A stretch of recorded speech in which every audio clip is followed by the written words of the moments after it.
All right, so now we're going to move on to the Persian Wars, and this is also on page 171.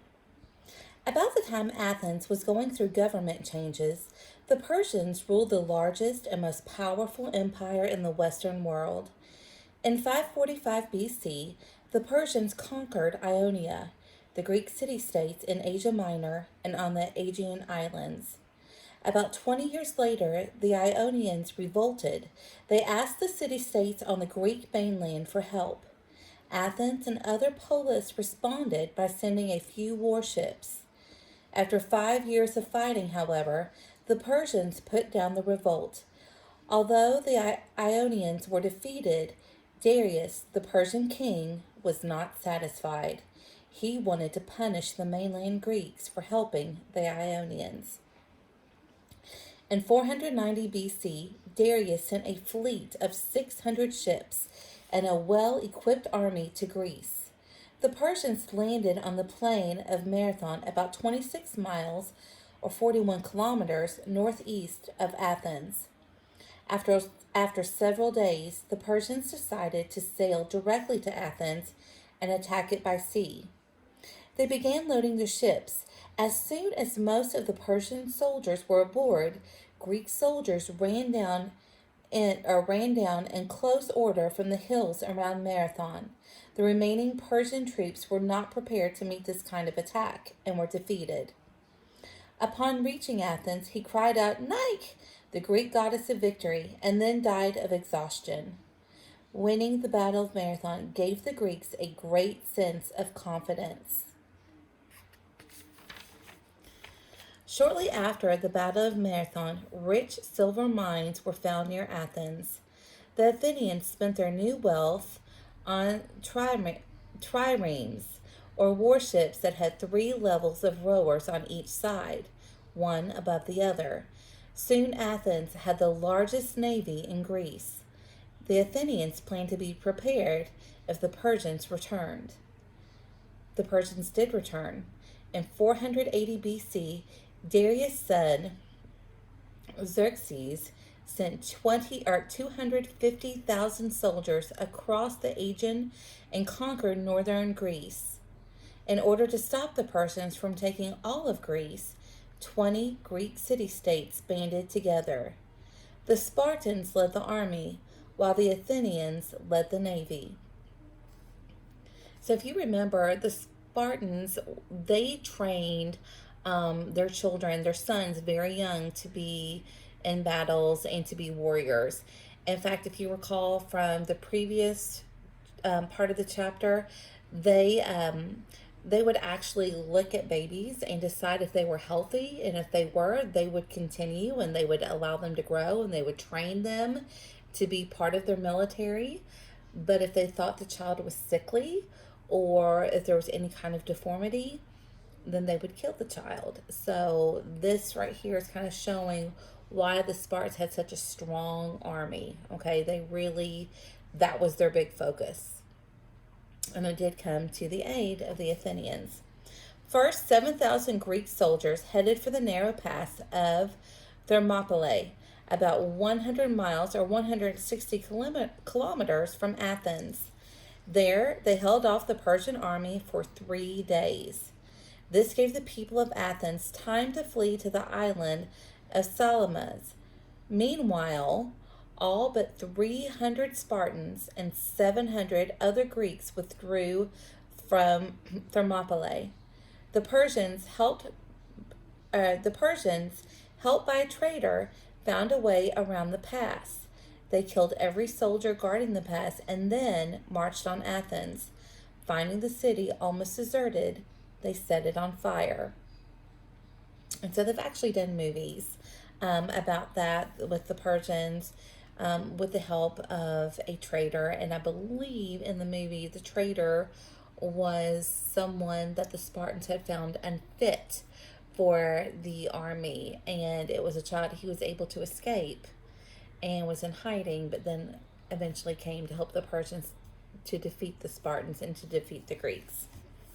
Then the Greeks tricked the Persian fleet into sailing into the strait between Athens and Salamis. Since the strait was too narrow for all the Persian ships to enter at once, the Greeks could take them on a few at a time. Also, once the Persian ships were in the strait, their large size made them difficult to handle. With their lighter, faster ships, the Greeks defeated the Persian fleet. Following the defeat, Xerxes returned to Asia. However, he left some troops behind. In 479 BC, they were defeated by the Greeks in the Battle of Plataea. A few days later, Greek ships destroyed what was left of the Persian navy. The Persian Wars were over. All right, so, the battle with the Persians, that was a huge, huge part of the Greeks' history. And so if I were you, I would either rewind this and listen to this section again, or if you have your textbook pages, make sure you go back and reread that, because that's going to be really important for the Greek history. All right, moving on though to the next part, the Delian League in the Athenian Empire. The Persians had been driven from Greece, but they still ruled Ionia. Because of this, the Athenians suggested that the Greek city-states form a defensive league or protective group. Since the league had its headquarters on the island of Delos, it was called the Delian League. Sparta was one of the few Greek city-states that did not join the league. Okay, so if you remember, again, previously Sparta kind of liked to keep to their own. They did not want to be part of this defensive league. Okay, we'll talk more about it later, but just it's really important because at the beginning they said no. Once a city-state became a league member, it could not withdraw unless all the other members agreed. The league had a common navy. Its ships were usually built and crewed by Athenians, but the other city-states paid the costs. The league worked well for a while. As time passed, though, Athens gained more and more power. Other city-states had to ask Athens for permission to sail or to trade. Criminal cases were brought to Athens for trial. Athenian coins replaced other Greek money. Athenian soldiers interfered in the politics of other Greek city-states. In short, the Delian League had turned into the Athenian Empire. The main leader of Athens at the time was a general named Pericles.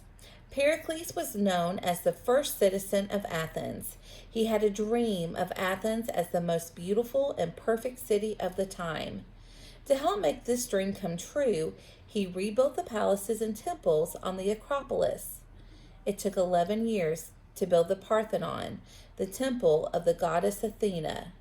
Much of this building was done with money that belonged to the Delian League. Pericles also built the Long Walls.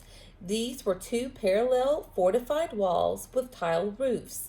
The Long Walls connected Athens with its seaport of Piraeus, some 5 miles or 8 kilometers away. Having the long walls meant Athens could get supplies even in times of war. Pericles led Athens for almost 30 years, and during this period, art, philosophy, and literature reached new heights. Many people who came to Athens from other city-states settled there. The decline of Athens. So, what must go up also has to come down. So they couldn't stay on top forever. The more powerful Athens became, the more resentful other Greek cities grew. Anti-Athenian feelings soon spread throughout Greece. When the Athenians attacked one of Sparta's allies, a group of city-states led by Sparta declared war on Athens. The war, which was called the Peloponnesian War, lasted almost 30 years. It ended in 404 BC when Athens surrendered to Sparta. Between the war and a plague that struck during the war, Athens also lost more than 1/4 of its people. Much of its land was ruined. Thousands of young Athenian men left home and became mercenaries or hired soldiers in the Persian army. When the Spartans took control of Athens in 404 BC, they set up an oligarchy and chose 30 Athenian aristocrats to rule there. Not long after that, the Athenians successfully revolted and once more set up a democracy. However, Athens was never again as powerful as it had been before the Peloponnesian War. So, again, they were so strong, they were so powerful. And then because of the plague, because of jealousy of their power, maybe the abuse of their power, people began to revolt and they lost that power. If you notice, one of your activities that you could choose through your choice board for, Greek, ancient Greek history is creating a timeline. Some of this would be fascinating or really good for you to add to that timeline. Just as a suggestion, it would be very easy for you to come back to your book and read some of the events, and it gives you those dates. So if that's one of those events or one of the activities that you wanted to do, the timeline, you're going to find a lot of your activities, a lot of your events very easily here in your book. All right, finally, section 4, the decline of the city-states. And this is on page 175. After the Peloponnesian War, most Greeks began to lose their sense of community. The war had lasted a long time and had cost a great deal of money. People became more interested in making money and having a good time. Soon, bitterness developed between the upper and lower classes within each polis. After the war, Sparta ruled Greece. The Spartans were harsh rulers who angered the other Greeks. As a result, in 371 BC, a group of city-states led by Thebes overthrew Spartan rule. The rule of Thebes, however, was no better than that of Sparta. It weakened the city-states even more. The Greeks were no longer strong enough or united enough to fight off invaders. In 338 BC, Philip II of Macedonia conquered Greece. And this is going to be really interesting. This gives you something to look forward to because a very well-known conqueror and ruler is about to come into play, and we'll hear more about him later on in chapter 11, I believe, or chapter 12. But he's coming up here soon. So I hope you all have a great evening. This takes you all the way through chapter 10 and that of Athens. So they have a very fascinating history.